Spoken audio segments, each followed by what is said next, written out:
امریکہ کی ایک نئی تحقیق میں دلچسپ انکشاف ہوا ہے کہ اسمارٹ فون کی وجہ سے شرح پیدائش میں کمی آئی ہے۔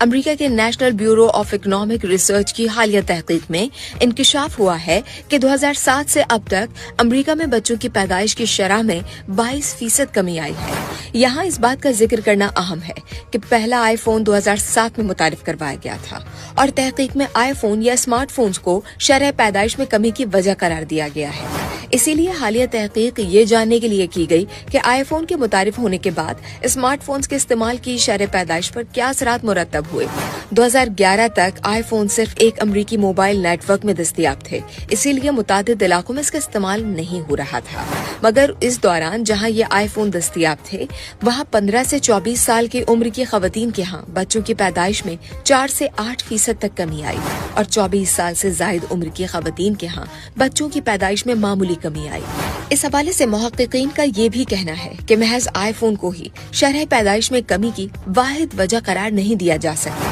مگر تحقیق کے نتائج میں یہ بات واضح ہے کہ 2007 میں اسمارٹ فون کی آمد کے بعد سے امریکہ میں بچوں کی پیدائش کی شرح میں کمی آئی، کیونکہ اسمارٹ فون کی وجہ سے لوگوں کا ایک دوسرے سے ملنا جلنا کم ہو گیا۔ اسی طرح امریکہ کی سنسناٹی یونیورسٹی کی ایک اور تحقیق کے نتائج میں بھی عالمی سطح پر اسمارٹ فون کا اسی طرح کا ملتا جلتا اثر سامنے آیا۔ اس تحقیق میں دنیا کے 128 ممالک میں اسمارٹ فون کے استعمال سے شرح پیدائش پر پڑنے والے اثر کا تجزیہ کیا گیا اور نتائج میں یہ انکشاف ہوا کہ اسمارٹ فون کے بڑے پیمانے پر دستیابی کے بعد شرح پیدائش میں نمایاں کمی دیکھنے میں آئی۔ محققین نے اسے مشترکہ عالمی ٹیکنالوجی شوق قرار دیا ہے، کیونکہ اس کی وجہ سے عالمی سطح پر امیر اور غریب دونوں طرح کے ممالک میں شرح پیدائش میں کمی آئی، جس کے بعد دنیا میں معمر افراد کی تعداد میں اضافہ ہوا، افرادی قوت کم ہو گئی اور سوشل سیکیورٹی سسٹمز پر دباؤ بڑھ گیا۔ واضح رہے کہ ماہرین امریکہ میں شرح پیدائش میں کمی کو کافی عرصے تک 2008 کے عالمی اقتصادی بحران سے منسلک کرتے رہے،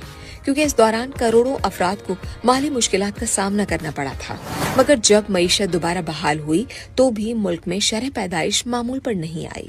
امریکہ میں شرح پیدائش میں کمی کی دیگر وجوہات میں منع حمل مصنوعات کے استعمال میں اضافہ، خواتین کی شرح خواندگی میں اضافہ اور گھر یا بچوں کی نگہداشت کے اخراجات وغیرہ قابل ذکر ہیں۔